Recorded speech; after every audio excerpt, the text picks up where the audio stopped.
Ampifaliana trano iarabanantsika ny tokantrano izay manaraka ny fandarana sahilasy zao eto amin'ny fahitalavitra MBS. Ny fandarana isaky ny zoma dia resahantsika bebe kokoa mahakasiky ny tontolon'ny vehivavy sy ny tanora eo amin'ny sehatry ny politika sy ny sosialy ary ny fampandrosoana ny firenena miakapobeany mihitsy. Ny miaraka manolotra ny fandarana moa dia namana Arifina Railosoa miarabanao.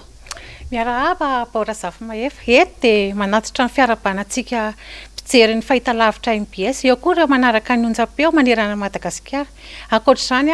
ireo izay manaraka antsika amin'ny tambazotra tserasera izay tena mahavitrika dia mahavitrika koa eto Madagasikara sy manerana izao tontolo izao. Ny fandarana antsika androany zany dia manam-bahiny tsika. Nefa mialohan'ny andraisantsika amin'ny vahiny dia misy hira atolotra an'ireo izay tonga dia fantatrareo hoe iza ilay vahiny eto amin'ny fandarantsika sahilasy zao amin'izao takarivariva zao.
Raha fandresena body Razafindrazaka na ilay bodo izay vahintsika fahafantarantsika anazy dia bodo sady mpanao politika angambana izy no sehatra amin'ny zavakanto. Miarabanao faly izahay mandray anao eto amin'ny fandarana sahilasy zao amin'ity arivariva ity. Iny hira iny body Razafindrazaka dia tena hoe mampientanentana ny fon'ny olona ary hainy hatramin'ny zazakely mahay an'iny hira iny. 7 taona lasa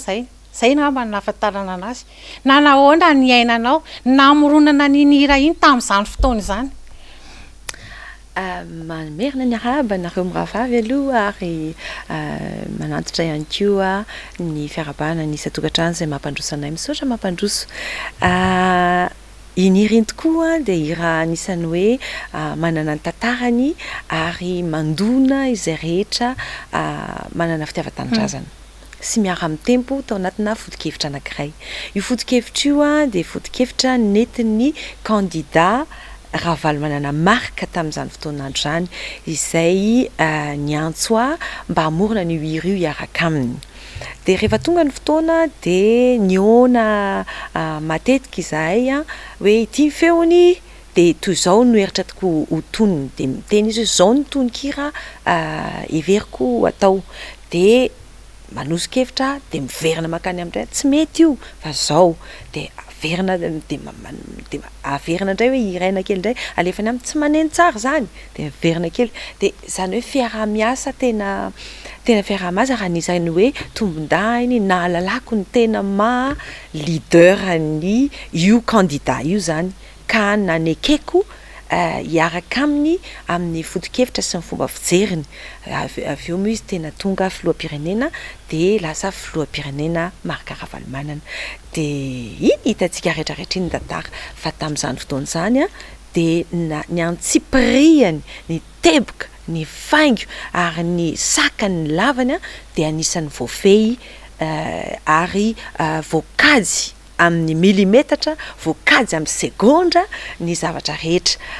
nanomboka nipetraka ny tsy mipetraka intsony le hoe moramora fa tena hoe miaraka de mandroso miaraka ary de tao anatin'izay toetsainy izay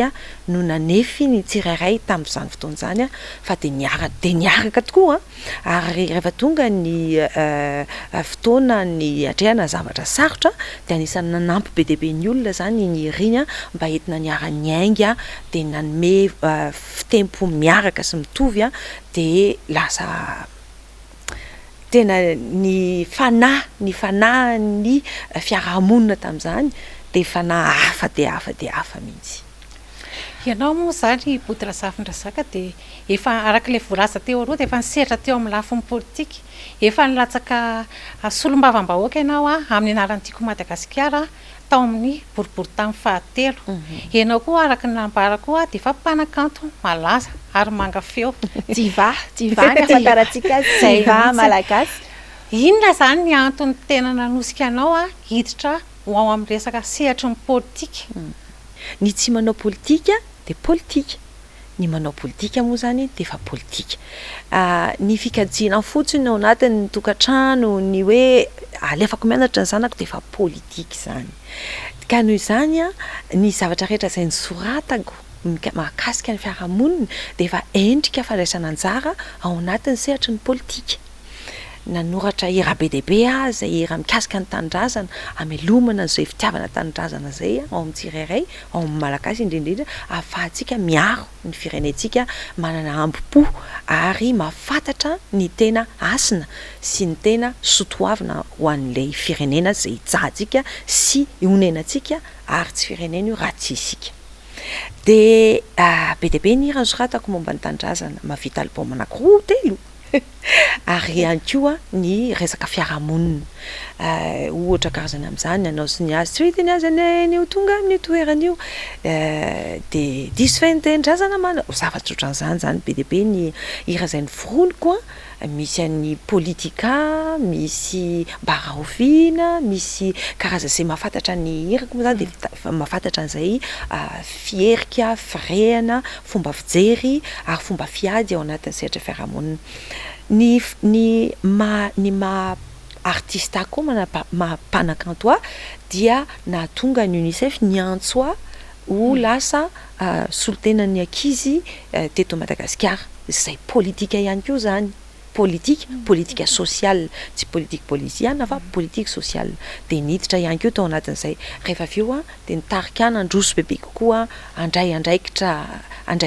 ka izay fitite andray andraikitra zay zay tsy mandeha irery raha tsy hoe tsy mandeha irery moa zany afaka mandroso aingana kokoa rehefa manana toerana ahafahana manapa-kevitra. Averiko tsara toerana fahafahana manapa-kevitra fa tsy seza akory. Zay mantsy ny fahadisoana be zay miseho hoe miaro ny sezany, miaro ny fa maninona raha hoe miaro ny heviny ary io hevitra io de tsy maintsy hananana toerana fahafahana mandray fanapa-kevitra. Tsy maninona zay no ataontsika hoe seza fa io seza io tsy toerana sy foretana fa seza natonga azy kama de hoe any amin'ny assemblée de manana seza ianao zay anao manokana any amin'ny mpitondra firenena ianao de manana seza zay anao manokana kanefa namporisihan'ny fiarahamonina sy fivoaran'ny fanaovana politika ho lasa miiba lay fomba fijery an'le hoe ay midongy seza, ay te hazo seza, ay te hazo andraikitra. Fa mila tadiditsika fa ny fandraisana andraikitra de tsy zavatra mora. Tsy hoe adino mandray miemotra ny larany fisina ao anatin'ny fiarahamonina na ny tenanao aza indraindray adinonao ny fianakavianao nataonao an-damosina didy tena mavesatra de niraisiko zay ampanetretena mba entiko anampianan'izay fanatanterahana zay mba vetsovetsopoko sy zay niainako sy zay traikefa ary misy koa zany fotoana zay nanoanako olona zay everiko fa tokony hanana toerana ahafahany mandray fanapahan-kevitra tokony hanana seza sotra betsaka bodo amin'izay fantanian'izay miresaka politika ihany tsika de bodo moa ny ahafantarana amin'ny bodo betsaka no miteny icône ny antoko tiako i Madagasikara manana fantaniana anankiroa bodo inona tonga amin'ny bodo resy lahatra ny fidy ny antoko tiako i Madagasikara satria bodo efa hatramin'ny fanombohany sy fotoana 7-20 taona lasa zay hatramin'ny androany mbola ao amin'izany antoko tiako i Madagasikara zany ary ny fantaniana faharoa ahoana ny fahitany bodo ny vehivavy sy ny tontolo politika eto Madagasikara. Ny vehivavy sy ny tontolo valiko amin'ny anakaiky ny vehivavy sy ny tontolo politika satria mahakasika io mila fahavitriana ny vehivavy satria atsasamanila ny bolatany dia vehivavy avokoa atsasamanila ny ponina eto dia vehivavy ny dikan'izay raha ireo vehivavy ireo no tsy mandray andraikitra dia mavesatra ho an'ilay firenena ny mitondra n'ilay firenena mba amiratra zany ao anatin'ity bolatany ity ka mila omena lanja be dia be ny vehivavy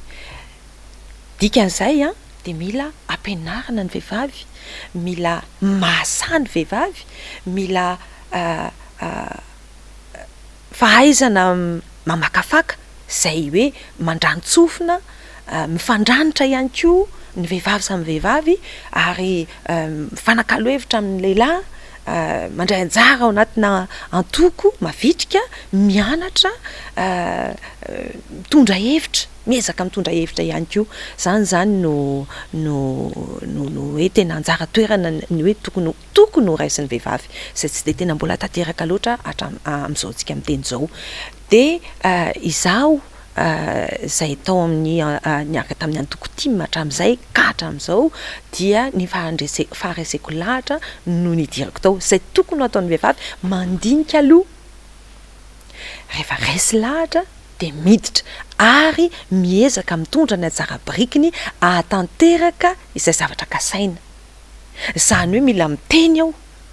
mila tsy manaiky aho raha misy zavatra tsy mety mila manohana aho ary maneho hevitra amikery sy amikasahiny ao anatin'izay zay toeran'izay misy fifanandrinana be dia be satria na ao anatin'ny tokantrano range misy fifanandrinana fa ny hevitra tsy azo mampiazoazo ny hevitra tsy azo tsy amin'ny olombelona ny hevitra maro matakadavitra zay ny vehivavy no manana fahafahana bebe kokoa mandamina sy mamolaka donc tsy mamolaka angambany sy mandravina mamono ny zoro rehetra fa mahatonga azy ho boribory ka alefaka kokoa ny sehatry ny fifampifehezana satria misy fifampifehezana tsy maintsy hajaina ihany koa ao de zay no anisan'ny zavatra lehibe nandresy lahatra zay le hoe ny mpitarika dia amin'ny segondra no de nianatra zay hoe ty tsisy alaharo fa de tsy maintsy toetsaina toetsaina mandroso toetsaina tsy mierika zay mierika de vongatsiry toetsaina zany rehetrarehetra zany no nianarako tao ary natonga mbola tafatsanina mandraka kehitriny ary zay raha teo moa zany de toetra manokana zay tokony hovolen'ny vehivavy ao aminy dia ny miezaka ho marina tsy misy fa ny miezaka ho marina amin'ny foto-keviny miezaka ho masaka amin'ny foto-kevitra io ary miezaka hampafantatra an'io sy hampandroso an'io tsy miandry mpitarika io fotsiny satria ny vehivavy tokony efa hitarika amin'izay zao manoloana an'izany indrindra boty tena hoe miavaka ny antoko tiako Madagasikara aloha zany amin'ny resaka fanaovana politika eto Madagasikara maro zany ny olona amin'izao ohatrany hoe efa lasa ohatrany hoe leo an'izany politika zany zay zany mampatonga ana manontany ianao hoe inona zany ny toetra tokony hananan'ny olona mpitarika politika amin'izao zavatra mba tsy hakaleon'ny olona hiditra amin'ny resaka politika na tiatsika aloha na tsy tiatsika ny famezivezen-tsaina zay ataon'ny singan'olona vitsy anisa mandrisika ny olona tsy ity politika intsony zay efa niainantsika nandritrana fotoana maro a ohatra karazany tamin'izany ohatra ny hoe adila politika politicianina no atao ny tous les coups sont permis ozy ny filazandrava tamin'za vao niditra tao de hoe tandre mivody fa ato tous les coups sont permis a de ozy andray hoe za dia matotra amin'ny fodikevitra ijoroko ary tsy miady amina iza na amina iza fa ny hevitra kosa de tsy havanako aman'olona de fa maninana hoe tous les coups sont permis fa aiza ny sotoavina zany hoe le sotoavina hoe midira mandraisanjara ao anaty fiarahamonina mandraisanjara amin'ny resaka politika de ny fafana hoe reo ange olona miady seza fotsiny reo ange olona tiana reo zao ny ataony fenao aty mihinam-bosaka marina tokoa zany fa misy karazan'olona tamina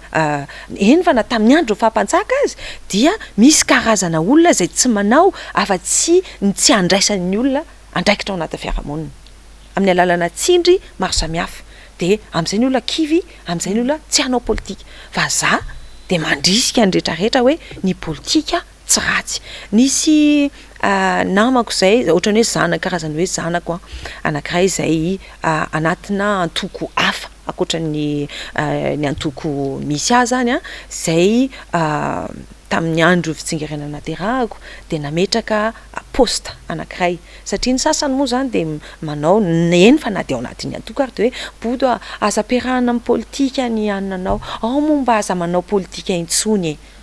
de hoy aho hoe andaotsika hiaraka anao politika de anovan'izay amin'ity zavatra hoe fomba fijery sy fomba fanaovana politika tsy fa tsy ratsy be tapetsika tsy afaka ary indrindrindrindra ny vehivavy de rehefa nanoratra izy zany teo antsefatevany de ozy izy hoe misaotra anao amin'ny bla fa misaotra anao indrindra amin'ny fandraisanao politika anjara amin'ny politika ary ohatrany hoe ainao ny manavaka hoe eto ao manao politika de eto ao manakavana satria tamin'ny fotoana na rariko de nanampy ahy zareo tamin'ny fotoana mbola nazitranako vao nanomboka sitrana nefa ry zareo narary de nanampy azy tsy misy fitenenana politika tsy ananakavana ny fotokevitra ijoroana tsy tovizana no tsy arahana fa ny havana havana foana fa hoana ny tsy ho havana ary ny havana ny hevitra ampedina fa ny olona tsy tokony ady ny olona roa taona sy tapany zao body no mitondra ny firenena zany mitondra kehitriny amin'ny marem-pianakaviananao inona ny zavatra hitanao zany andritra zay fotoana zay aloha za tsy hamaritra hoe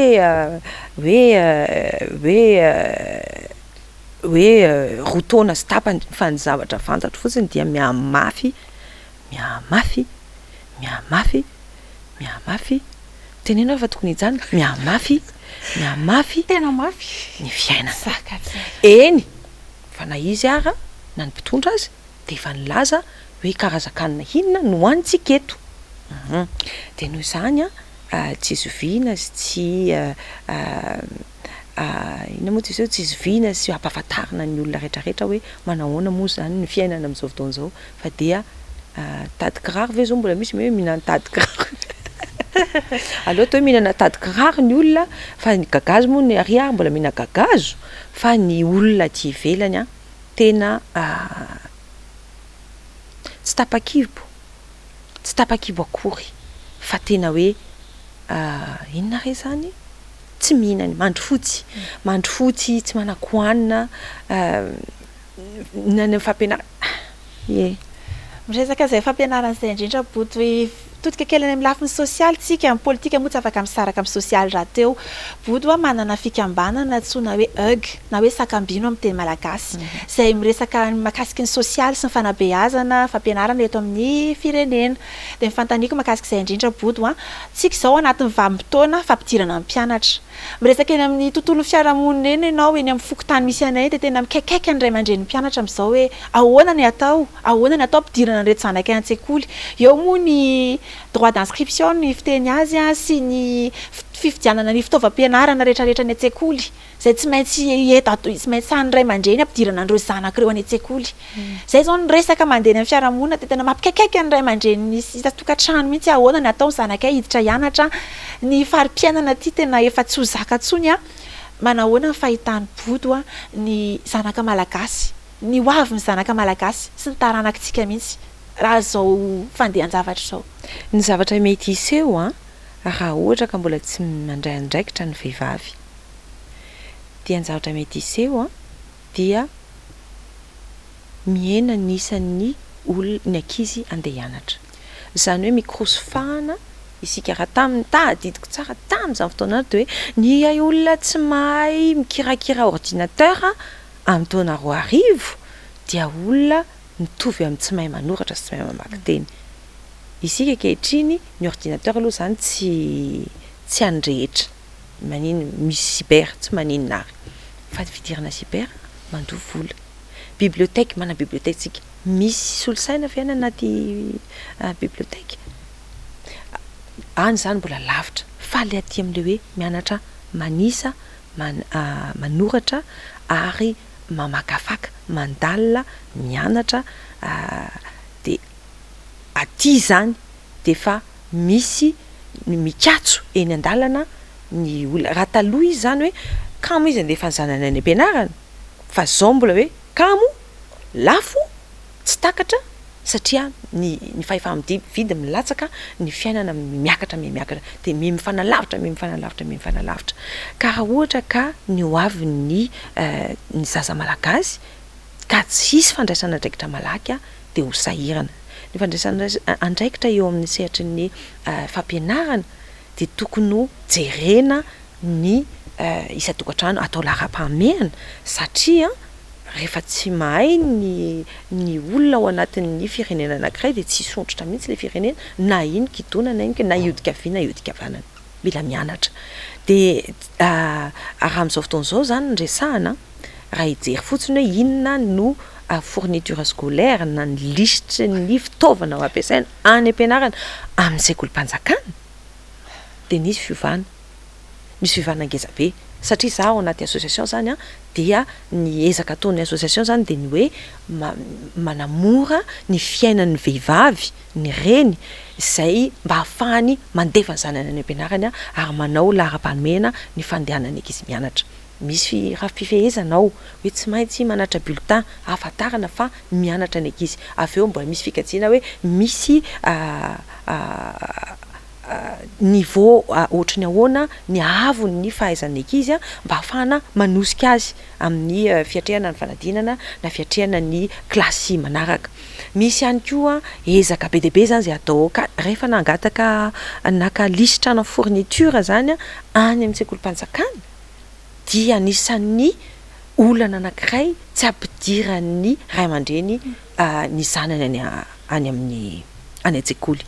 faharoa eo amin'le hoe sara-pisoratana anarana na tsona hoe sara-pisoratana anarana tamin'ny herintaona moa zany zay de nanana olana ngeza be mihitsy satria ny laza ny fanjakana tamin'izany fotoana zany izy io zany tsy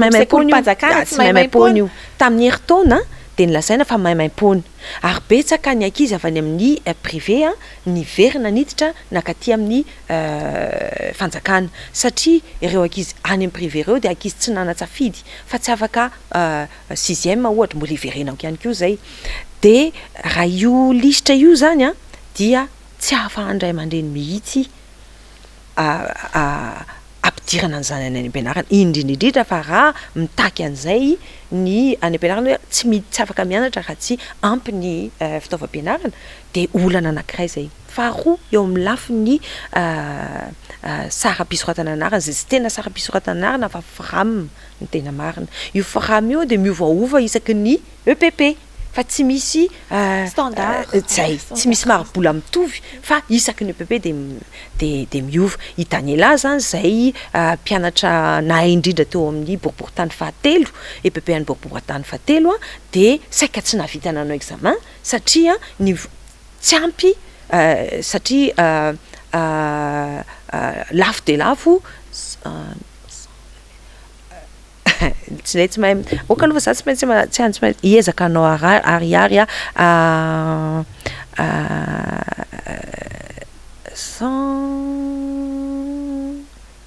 24 000 ariary 24 000 ariary efatra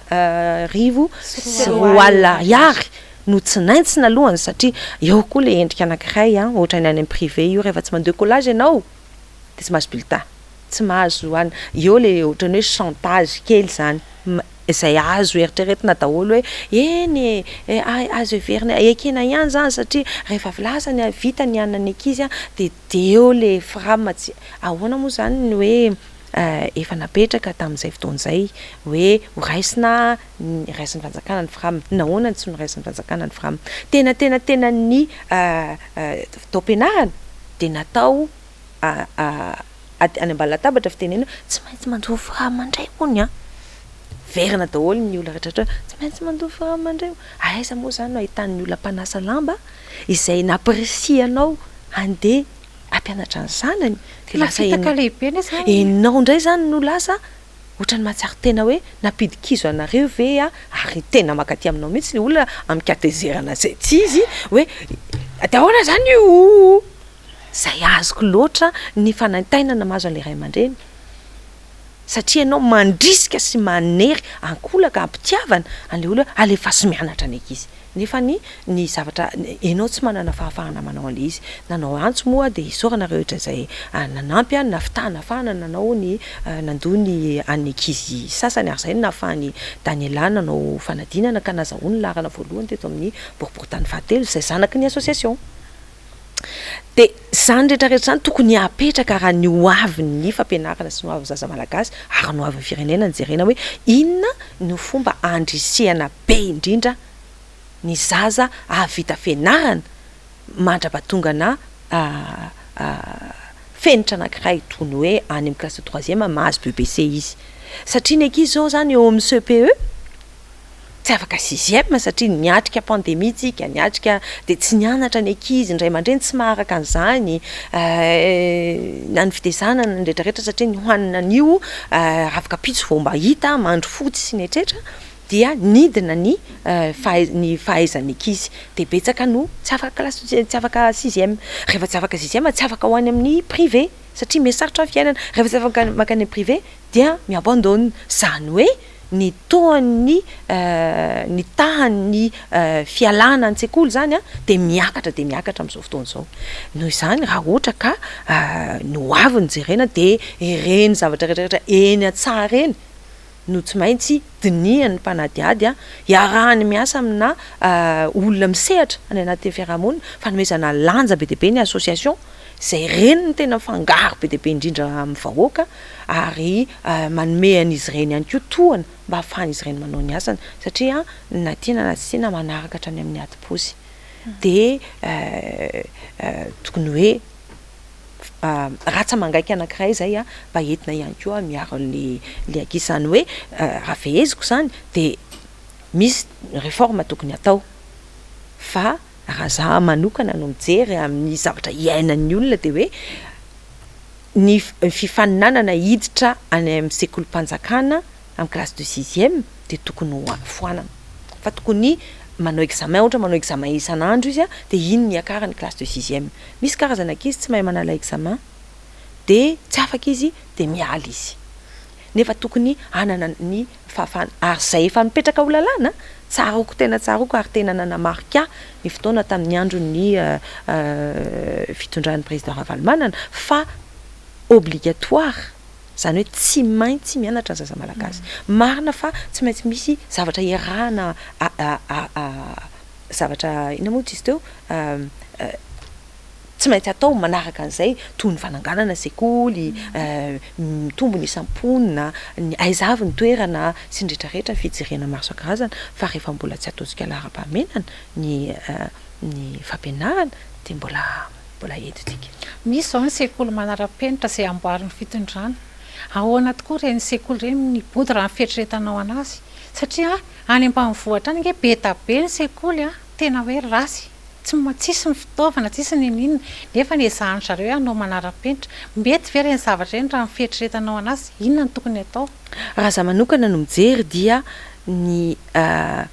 isa ny fampitomboana ny isan'ny sekoly no tena tokony atao lara-pahamehana avy eo manatsara fa ny toerana tokony andraisana azy amin'ny famendrehana mendrika amin'ny mahasekoly azy tsy voatery lokona be hoe andaliana inona moa le indray mandeha nisy hoe nandoko ny anina nge ka lasa zao de tsy tokony hoe any zany no hoe andaniana vola be fa ny amin'ny fanaovana dabilio fametrahana sekoly isa manakaiky ny vahoaka sekoly manakaiky ny vahoaka araky ny toetsainy araky ny tokony endrika sosialy misy ao anatin'io toerana anankiray io zay raha any tadio fa tsika malagasy matahotra zavatra mamirapiratra ny akabeazany ny 20 isan-jato fa ny eny isan-jato dia efa hoe manana fomba fijery hafa fa le olona ny ambanivohitra ataonao tsy mifanaraka amin'io de ohatran'ny mijery fasana fa ny fasana neka vato fa tsisy maniry hiditra ao pasana na ray ary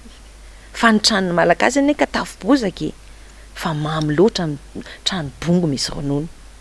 fa tsisy mikasa mihitsy hoe io fasana vato io de maika andeha ao ka noho izany mila fijerena ary famezan-danja be de be ny resaka kolotsaina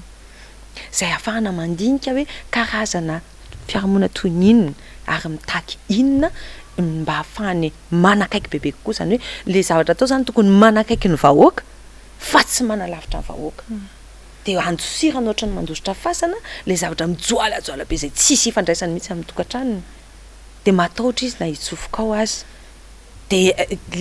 lasa ina moa izy teo lasa anelanela zany le izy sady tsy tiany tsy ampy any ho an'ny olona zay efa manana fijery hafa zany hoe fa honany tsy misy WC fa honany tsy misy ihany nefa koa ho an'le olona hoe mampatahotra io fa ohatrany tsara be loatra aiza zany lay elanelam-panahy tsisy afa-tsy ny hoe miditra ao anatin'ilay fiarahamonina ianao de mitaiza azy tsikelikely zany tsy maintsy manakaiky azy aloha ianao miezaka mahazo zay fotom-pisainany de mitondra azy miakatra tsikelikely tsy midika zany hoe hijanona ao anatin'ny faharatsiana tsy midika koa zany hoe tsy hivoatra mihitsy zany mivoatra ka fa mivoatra araky ny afaingan'ny lay fiarahamonina zany hoe misy tsy maintsy misy tsika olona manam-pahaizana be de be afaka mandalina momba an'izany manana sosiologue be de be afaka raisina fa ny mampalahelo koa eto amintsika de ny manam-pahaizana de tofoky ny fanaovana politika zay mampalahelo ihany koa satria rehefa tsy miteny ary nareo manam-pahaizana rehetrarehetra de hoe zary zay nareo mankina de hoe zary zay zany ka noho izany de miteneny nareo fa tsy zakanay zany eny azy boto iresaka kely makasika ny lafiny fahasalamana indray tsika izao mbola ao anatiny tanteraka ny valanaretina Covid-19 ianao nanana témoignage personnel nataonao makasika an'io valanaretina io fa mifantaniako androany ahoana ny eritreritry mibodo amin'ny ady tokony hatrehana amin'ny valanaretina satria io koa de tena misy fiantraikany ratsy be de be amin'ny toe-karen'ny firenena amin'ny lafiny sosialy zay fahasahiranana iainana isan-tokantrano amin'izao fotoana izao manahoana koa ny fahitany bodiny vaksiny zay tena io aloha ny fanany afaka atao mba io aloha ny vahaolana aingana indrindra sy mahomby hatreto edina amin'izany valanaretina izany za manokana zay tratran'ny Covid tamin'ny ora tsy neritreretiko akory satria raha ny fitandremana sy ny fanajana ny finitrara fahasalamana de tena anisan'ny nanao an'izany kanefa indraindray amin'ny asako dia somary mifanakaiky amin'ny olo ihany ka mety hoe teo tamin'ny ora tsy ampozina teo no nahavoazan'ny ny Covid ny fahalalako azy de le Covid nandeha botry no nahazo tsy haiko zay nahatonga taty amiko fa hoe nandeha botry tsy fantako tsy haiko any fa de tonga taty amina le izy de nandeha inandray zao nakaty nisy olona nitondra azy de isika olona mivezivezy no mitondra n'ilay tsy mikaretina de mila voalohany indrindra aloha ny fanentanana amin'ny fivezana tena sy tsy de ananatsika intsony satria misy tsy fifampatokisana be de be zay nahazo vahana sy nahazo laka teto amin'ny firenena amin'ny lafiny rehetrarehetra misy ihany koa ilay toetsaintsika malagasy hoe ary ao anatin'ny filozofia mpiainana amin'ny ankapobeny eran'izao tontolo zao hoe ny fitaratra dia ny zoky ny ray aman-dreny ny mpitondra ny tompon'andraikitra zay ny fitaratra tsy ampinefa zay tao anatin'ny firenena ny fotoana nahavoazako nahavoahany Covid zay le Covid nandehabotra zany de tsy nilaza taminao izy ohatra ndreny tsy miditra aéroport rehetrarehetra reny fa de tonga ohatranao izy de tsy misy hoe tsy mahay fofona tsy mahay tsiro tsy tsisy an'izany fa tonga de seriserena kely de anao mieritreritra fa sery fa matory anao androany alina maraina anao manomboka amin'ny roa maraina anao efa sepotra zany hoe tsisy plaza tsisy papandre de noho izany de efa ny maraina zany de efa nanomboka sepotra de nantso dokotera de niraisin'ny dokotera tanana zay mbola isaorako sy teneniko foana mahay reto ny dokotera gasy mahay ny dokotera gasy ary rehefa ny mpitarika ao anatin'ny hôpitaly no manana an'izay fahavitrihana sy hoe fahamatorana sy entitra amin'ny sehatra ny fitsaboana de tena io hôpitaly Befelantanana zay nidirako io hôpitaly tsy tonga lafatra mihitsy na kely aza fa kosa madio tena ny olona rehetrarehetra ao anatin'io de misy fepetra zay tsy maintsy arahana de tao no niditra ary dokotera rehetrarehetra ao zany tsy misy hoe miandriandry sy an'izany fa misy vizity tonga foana eo aminao eo afa-tsy hoe rehefa hoe misy alerte be any ambadika any de iny aloha tsy maintsy vonjeny rehetrarehetra de rehefa vita iny de verina indray izy manao ny zay tsy de tena maika de tamin'izany fotoana zany ako satria mafy le aretina ary ny tena olana dia ho an'ireo zay manana aretina taisa iny ny tena zava-doza fa iny no tena mihinana vola iny le aretina amin'ny taisa iny satria kitian'ilay Covid le izy zay sitran'ny protocole ihany matiny le virus fa zay napetraky le virus nitery ny tension anao lasa misy riskana fahatsetsena tapenana lalandra ny fahaseporana miopapana ny etsetra ny diabetika moa zany sy ny ohatr'izany de iny zany no tena tsy raisin'ny fanjakana an-tanana no iny ny tena mamono ary iny ny tena lafo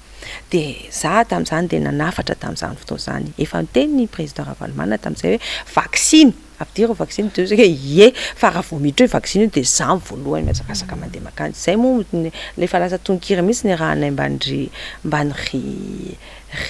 riko vo hoe za voanaloha miazakazaka makany satria reny rehetra reny zany de hoe tsika de hanao vaccine de ny reny zay reny ny rohatra nandeha nanao vaccine satria ny vaccine ny tsy hatongavana amin'izay forme grave zay de ny zana tena nampalahelo dia vitsy ny olona nanao vaccine hatrany am-boalohany rehefa tonga taty amin'ny farany tsy hoe ato amin'ny MBS ako na hoe zako rehefa misy amin'ny président Ravalomanana de misy tsy zany mihitsy fa hitako hoe ny fihetsika zay nasehony ny ara mbola osaka fa nanino ny dada ny andro ela be avy eo moa nazavainy le izy hoe tsy anjarako ny mitarika anjarako ny manaitra fa tsy anjarako kosa no mitarika fa rehefa tsy nisy ny tarika de niditra amin'izay ihany tarika de fa zany nisy fotoana fa maninona ary dadany tsy mitsangana maninona dadany tsy mandeha dady io président Ravalomanana de rehefa nandeha izy be de be ny olona nanaraka satria ny ayay be de be tao anatin'izay fotoana zay ny hevitra politika no ny saiky nahazo laka no ny hevitra fanomezan-danja lay hoe fahasalamam-bahoaka ankehitriny raha ny fahenoko de toa nahazo vola maromaro ihany sika zany afa entina miatrika an'izay valanaretina zay na de tsy maharisika loatra aza satria na ny mpitondra eto amintsika ary moa de efa nitsotra izy fa izy de tsy nanao vaccine zay betsaka ny tsy mahazo an'izany zavatra zany de ary misy fiatraikany nefa zany zavatra zany any amin'ny olona be de be fa azy manokana moa iny ary aleo ny fiarahamonina no ifanjinja sy ifandahatra ary ifandrefy aminy amin'izay fotoan'izay hoe mety sa tsy mety zay zavatra zay tsy antsika ny tsara fa adidiny kosa nefa ny fahitako azy ny mandrisika ny olona any vaksiny amin'ny alalan'ny fandraisana andraikitra fanehoana sy fanalana an'ireo tebotebo-tsaina hoe manana hony io mampanana hony io tsy manana fa rehefa ny mpitarika no miteny hoe tsy maninona io de mandeha ny olona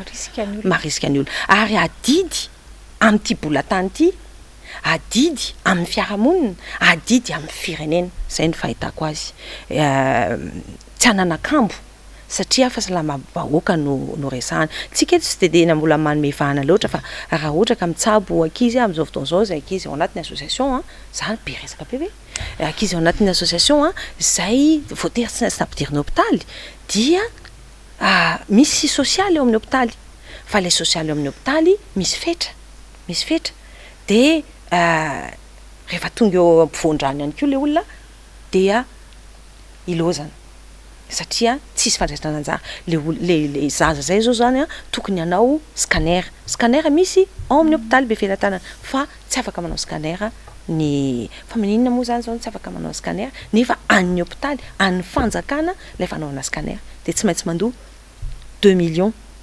de francs azafady tompoko ifonako mihitsy mbola tsy voafehy tsy mahay foana izy io ndray tsy fantatra aloha fa zay aloha zany zavatra iainanay amin'izao fotoan'izao de zay zany mamaly aleo maimaimpona antsika rehetra miara mamaly azy fa tsy mahazo intsony eo ampivoan-dalana de eo zany le zaza hoe andehody aloha za zao aloha mbola na ny association sarotra ny mijery an'izay zavatra hoe irakoto scanner ao anatin'ny association de misy fifehezana hoe rehefa cotisation de ty ihany no fetra ahafahana manampy an'ilay olona ary mitovy daholo ny olona rehetrarehetra de misy tsy maintsy hoe fanapahan-kevitra avy any amin'ny birao ny ahafahana mandray an'izay ny lahara-pahamehana aloha amin'izao fotoan'izao de hoe ny ahafahana ankizy miditra mandeha mianatra de eo zany le zaza zay mbola anaovana hetsika manokana indray hiantsona ny olona hoe apiore io zazy io fa tsy vitan'ny association intsony de zay ny resahan'ny ny ezahan'ny association zay atao zany hoe efa misy an'io vola be io zay nataontsika ho an'ny vaksiny nomenatsika amin'ny sehatry ny iadina amin'ny covid ny vaksina laza izy fa nahazo tsika zany efa nahazo Covishield efa tonga ny Janssen Covishield poto ao anatin'ny fiandrasana zay deuxième dose zay tsika am'le Covishield tokony efa ato amin'ity efa manao fanerana zany tsika am'izao satria ny any amin'ny firenena mandroso ny firenena maro samihafa efa miditra amin'ny troisième dose tsika eto nefa mbola tsy tonga zay deuxième dose ny première dose ary efa mampalahelo fa ny betsaka ny vaksine nareny rehefa nyresaka tamin'ny tompony andraikitra tao amin'ny OMS aho dia nalaza zareo fa efa iny moa zany efa ny rahantsika nafantatra hoe le Janssen efa tonga ny AstraZeneca tsy Covishield intsony zany no avy eo fa AstraZeneca ny AstraZeneca dia andrasana amin'ity farany herinandro ity miara-miandry an'izay tsika miara-miandry an'izay fiarovana fa ny fanapahan-kevitra ny fanombohan'ny campagne ny vaksiny dia any fanjakana malagasy zany hoe todika any amin'ny fanjakana malagasy ny fandrisihana ny olona andehandehanao vaksiny ny zavatra tena nampalahelo tamin'ny andehany voalohany de za moa zany tena sur terrain satria nanao amin'ny foko amin'ny maha olombelona azy amin'ny maha olona voan'ny covid ary amin'ny fitiavako ny tandrazako de nandeha sy mpiara-monina amiko de nandeha nanao campagne na vaksiny nidina teny amin'ny centre ny vaksiny tamin'ny andro farany indrindra nanaovana vaksiny tsy fantatro inona ny antony satria tsy nisy name fanazavany aoka fa le olona nameny ny baiko no andinika an'izay fa hoe mangoronetana ny zandroany mbola miteny rapitso ny farany tongava manao vaksiny mandeha any amin'ny centre any amin'ny site mangoronetana miaraka amin'ny ery fiarovana ve zao zany fiarovana ve zany tsy fantatro fa nisy ery zany zay tonga teo nandrava n'ilay fanaovana vaksiny ary be de be ny olona zay nandeha notany an-trano ampahagagana amin'ny alahelo ary amin'ny tahotra ihany koa de mazava ho azy fa de voamaika mikorotana zany ny sain'ny olona ka ankehitriny tsika nahazo vola nahazo vaksiny Janssen na mbola mahazo AstraZeneca mbola omeny sinoa ihany koa raha tsy diso mbola omeny sinoa vaksiny ihany koa ataontsika inonareo raha ohatra ka tsy handrisika ny olona anao vaksintsika misy firenena hafa mila andreo zay resy lahatra amin'ny vaksiny ka nanina koa nefa tsika tsy resena lahatra amin'ny vaksiny ka atao inona le vola atao inona ireo isan'ny vaksiny reo zay moa ny amin'ny fanontaniana apetrako teo amin'ny rindriko hoe tsy azoko fa ome fanazavana expliquer mon cerveau saiko hoe atao inona ny vola atao inona reo vaksiny be deaibe reo rehefa tsy handrisika ny olona anao vaksiny ny tompon'andraikitra izay fitaratra ty firenena ty zay arahan'ny olona arak'izay baiko izay ataony de atevako kosa aloha ary tsy ananako ena maso sy fantatro na inanako ina rehefa aveo fa mandrisika kosa mba raiso kosa ny andraikitra raiso ny andraikitra mandrisika ihany koa andreo sampana rehetrarehetra ao anatin'ny firenena ary indrindra mandrisika ny vehivavy ento manao vaksiny ny reninao manao venao vaksiny anorovanao ny taranakao ho fongana sy ho resaka fotsiny sisy ty resaka covid ity mbola betsaka mbola tsy mino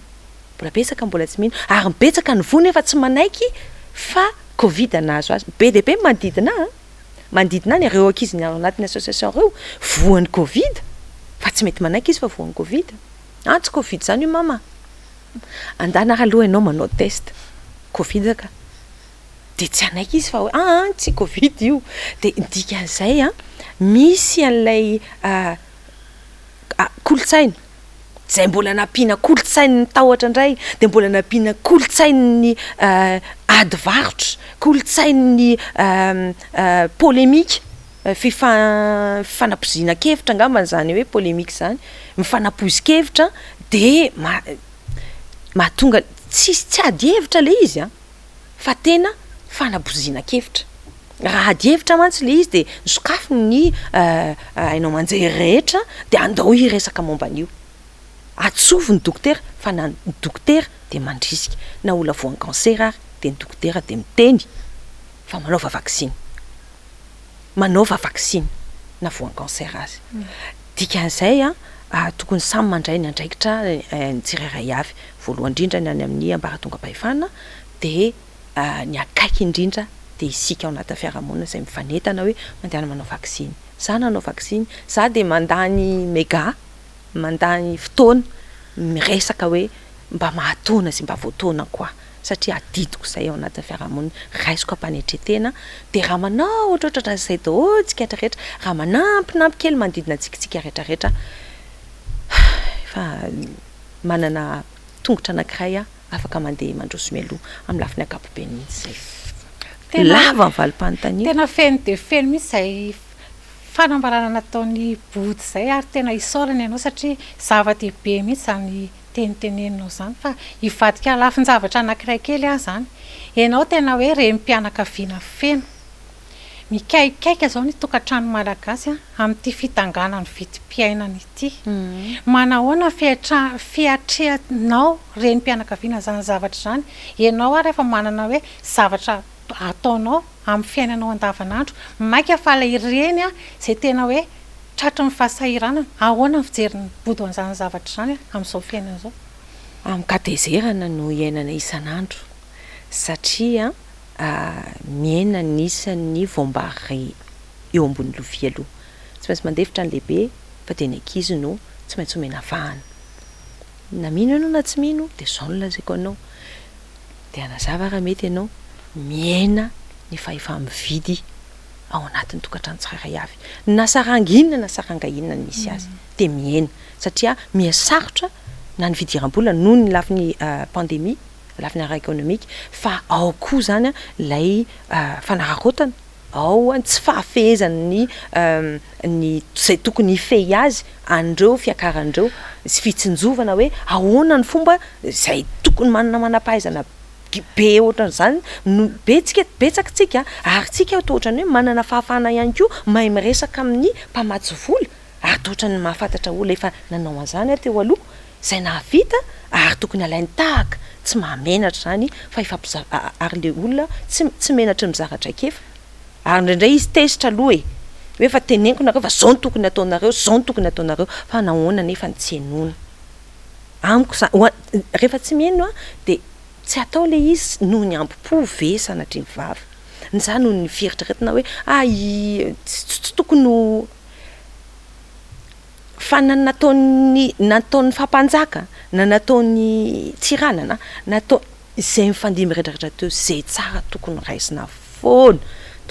foana ampanetretena efa mbola anisan'ny hoe fepetra anankiray ihany koa zany hoe ny olona mitondra tsy manana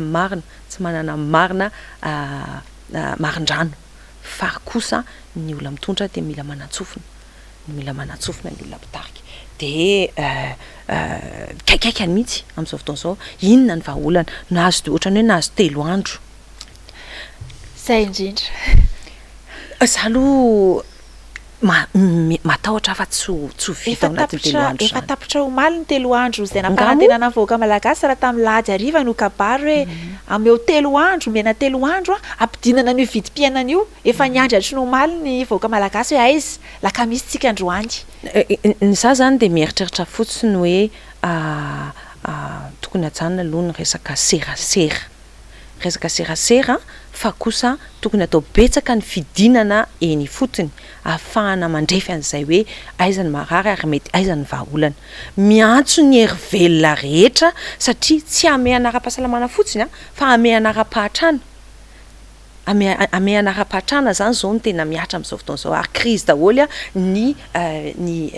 sehatra rehetrarehetra se ampiarina se ampahasalamana se ampampianarana crise daholy ka io raha vao tsy rahantsika mama io raha ohatra hihinanana mamy ny olona ka tsy fanarahana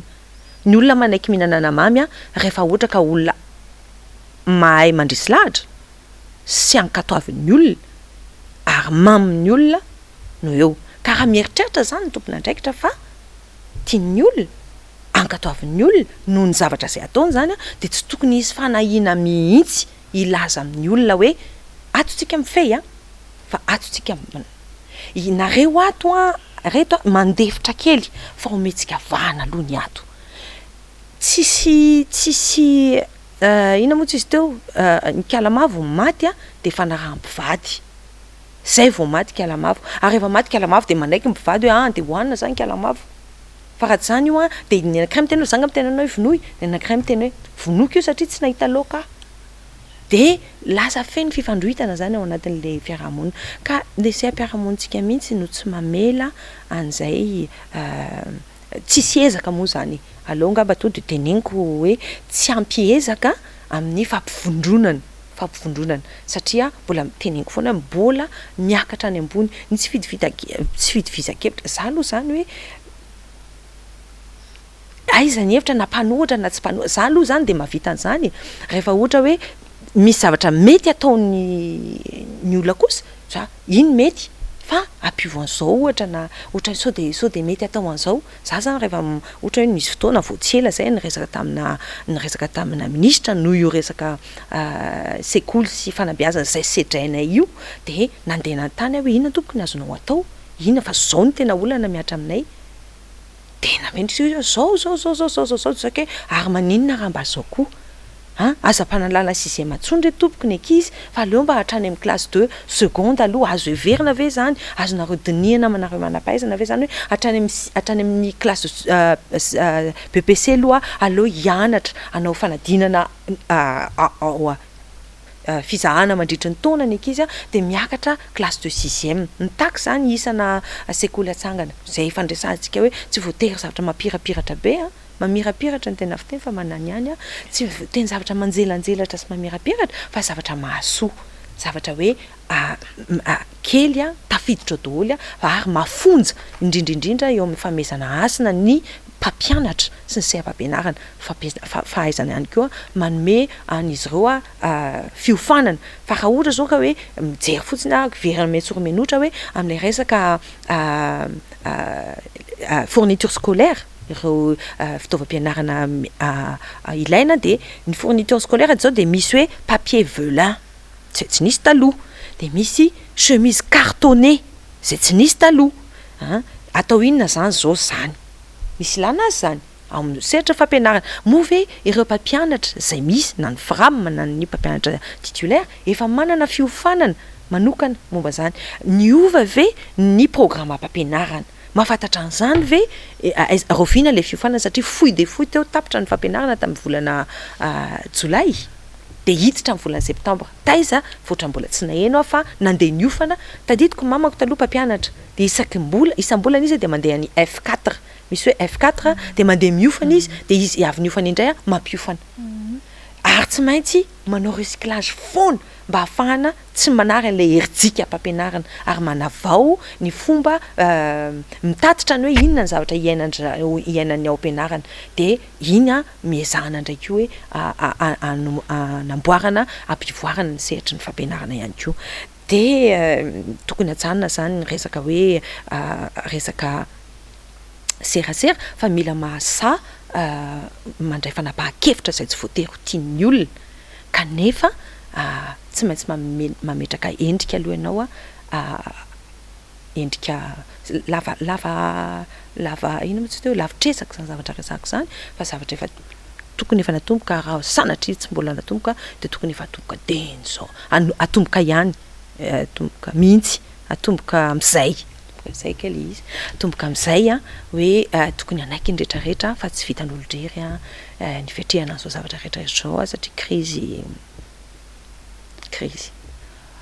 bodo moa mpandrara miao amin'ny sehatry ny fandrarana mba inona ny betabe ny tanora amin'izao fotoana izao marina fa ao anaty fahasahiranana ny toe-karena amin'ny firenena sy ny sosialy fa be dia be ny tanora efa misehatra amin'ny lafin'ny famoronana asy io inona ny herijika inona ny toe-tsaina sy ny zavatra entina zany hiatrehana an'izao fahasahiranana izao afatra mba ho an'ireo tanora mpandrara satria betsaka ny efa kivy nefa efa ao anatiny de tokony aprisina satria zay koa de tena ao anatin'ny fampandrosoana ny firenena mila manaraka raha fahitako azy aloha zany tarinany ty pandémie ty de niova ny fomba fiaina ny tsy fafahana mivezivezy de niteraka asa le fanarahana n'izay ny maha zava-dehibe ny fanarahana politika sy ny fanaovana ny politika mba hahafahan'ny tena mandray fepetra fa raha zao fotoana zao ka tsy manaraka ninina ianao de maty nytahotra fotsiny de tsy hanao ninina de zay no ataonao na ikosomaso na ho kivy zay tsy mahavita mampiditra na ariary azy ao anatin'ny tokantranonao de le fahasahiana zany tokony mandeha foana de ny fitakiana ihany koa rehefa miara-mitaky ny fiarahamonina hoe mila n'izao dia rehefa tonga ihany koa zay any am-potsofony zay tokony mandre azy de mino fa tsy maintsy misy fepetra zay ho raisina amin'izay misy koa nefany zay manana toetsaina mikarokaroka satria tsika malagasy zay no avanana amin'ny saina mikarokaroka de rehefa manana zay toetsaina mikarokaroka zay de miezaka ho apita zay koa manko mampalahelo kely amin'le nateraka ny otakotaka atao anatin'ny fiarahamonina de ohatrany samy manakona devoir daholo ny tsirairay fa rehefa mahasoanao de inona ny antony raha izaranao azy amin'ny olo-kafa de inona ny antony tsy tokony hoe anaovantsika an'izay de mila manaraka teknôlôjia zany amin'izao fotoana izao ary mandeha be zany ny hoe fiseharana ara-barotra ao amin'ny tambajotra de zany zao anisany hoe sehatra anankiray azo idirana de avy eo indray moa zany de miteraka indray zany mialafo indray ny etra moa zany iny efa nisy fanazavana tsy de haiko loatra tsy de manana loatra n'le fahaizana amin'izay lafin'izay ako fa le hoe midika tongavana hoe verin'ny covid le hevitro ny hoe mila tia karokaroka ary mila sa zay fahasahiny zay mihitsy zany no tena hoe averina indray ananana tsika tsika afaka fa nisy otakotam-piainana zay nanindry an'izay fahasahiny zay nanaporitra tsika rehetrarehetra asa manao zava zao de asa manao zava de fa le fahasahiny zay sa ihany no ceux qui risquent gagnent zay tsy mirisika hoainina ozy meky izy tambola kely amaraparana ny fandarana ngamba antsika bodo isaorana be da be moa bodo zany fahiny teto amin'ny fandarana sahila azy zao satria resaka eto foana bodo sady za lava valim-panontaniana be kanefa ny fotoana koa manapetra ihany inona kainy mba afatra ataonao a tia moa fandarana ho an'ny tanora sy ny vehivavy a nefa kosa tsy misakana ho an'ny rehetrarehetra satria olo-pirenena daholo ireo inona mba afatra fankahiresana kely mba omenao a ntsika vahoaka malagasy satria tena miainao anaty fahantrana lalina zao ny malagasy nefa na izany raha tsy maintsy misy koa ny hoe mitraka mila mahafantatra aloha tsika vahoaka fa ny fiainany ny voambary anaty vileantsika dia voafehin'ny politika ary ny fitombony ny isan'ny voambary miditra ao anatin'ny vileantsika dia tokony voafehin'ny politika ihany koa zany hoe aza hitodiana lamosina ny politika fa arao iaino mandraisa anjara mitenena fa diso ny filazana hoe zareo any tsy apiditra voambary ray ao anaty vilianao mapitraka rehefa ohatra ka miara mivondrona isika ka maneho hevitra ampahamendrehana ampahasahina ampahamatorana ara-podikevitra dia midona foana ary mipaka foana any amin'izay olona tandrify azy zany ary manaitra ny sainy manaitra ny retsim-pandreny handray ny andraikitra aza mihaino ny hoe aza manao politika resaka politika zany fa ny zavatra rehetra ataontsika dia politika daholo dia sahia amo sahia ty sahirasa sahia miteny a maneho hevitra ary hevery sy apetraka tsika mandrakariva hoe ny hevitra omeko dia tsy hevitra fankahalana fa hevitra kosa hitondra fampivoarana olazaiko ampamendrehana sy amikitsipo indraindray aloha rehefa tsisy miaino aloha mazava loatra fa ny ankizy ao trano rehefa ohatra hoe tsy hainony ray aman-dreny dia akapony ny vera dia vakiny noho ny adalan'izy satria le ray aman-dreny tsy miaino dia akapo ny vera dia vakiny ao anatin'ny sehatra fianakaviana zay a maika moa zany fa amin'ny sehatra ngezana io zany sehatra mifiarahamonina rehefa matsiaro tena ny olona fa tsisy miaino a dia mazava ho azy fa tsy maintsy mampaneno lakilozy izy dia misitina lakilozy fa rehefa kosa hoe misy miaino izy dia mampivoatra ny rehetrarehetra zay mahatsapa kokoa hoe tompony ity firenena ity satria noenona ny hevitra na tsy nekena aza na tsy nekena tsy voatery hokena mantsy ny hevitra hoe ny hoe miteny ny olona dia hoe ohatra hoe tsy fantatra hoe zako zay kosa vera nga teto foana no nanao maloto dia ahoana zay androany tsy avelanareo manao maloto eo eno zay fa inona ny aterak'izay tsy midiky zany hoe eny fa avelako manao maloto eo nareo fa midiky zay hoe andeha hanangana WC ary zay ny dikany amin'ny fomba tsotra zany hoe tsika mila mahasa miteny amikitsipo miezaka ho marina fa tsy hoe zay ranga avelao anao maloto eto foana fa hoe rehefa tsy tianao anao maloto eto ary zay dia mba hanangano toerana fanaovana maloto ohatra tsotra be sady mety hoe ambany be zany zavatra resahako zany fa tsy ambany moa zany fa iva zany hoe akaiky dia hoe zay hainantsika amin'ny andavanandro dia tokony hoe ohatran'izay zany hoe ny mpitondra dia mahay miaino ny entina dia mahay maneho hevitra ary rehefa vita zay dia mifanena ireo fiarahamonina ireo dia tsy misy an'izany hoe mifankatahotra intsony fa mifampiaino zay no zava-dehibe dia rehefa avy eo rehefa tonga ao anatin'le hoe fifanekena ao anatin'ny fiarahamonina dia fanapa-kevitra amin'izay tsika rehetrarehetra miara manaiky hoe bon izao zany fanapa-kevitra tsika manomboka rapitsika aloha dia tsy maintsy mamboly daholy ampitomboana ny isan'ny fambolena miezaka ny isa-tokantrano mividy dia samy mambolimboly anana kely ao misy efa fomba fambolena amin'ny tanan-dehibe zany zao efa tokony hoe ampianarina hoe iny mba mahavita laoka mandritrerina misy voatabia kely ezy dia misy anatsinahy kely ezy dia misy ramirebaka kely dia misy dia mba ny ambon'izay sisa no vidiana ara-pahasalamana be mihitsy zany ny hena tsy dia tena hoe dia tena tsy voasolo fa voasolo ny tsaramaso voasolo ny rehetrarehetra ny tsy mahasoa kokoa raha ny hoe mihinan-kena noho ny hoe tsy mihinan-kena fa mihinana protéine amin'ny alalan'ny zavaboary dia zay zany no afatra hoe masahia aza mandositra aza todiana ny fantsirantsika ny fanaovana politika dia fitodiantsika ny firenena fanomezantsika lamosina ny firenentsika zay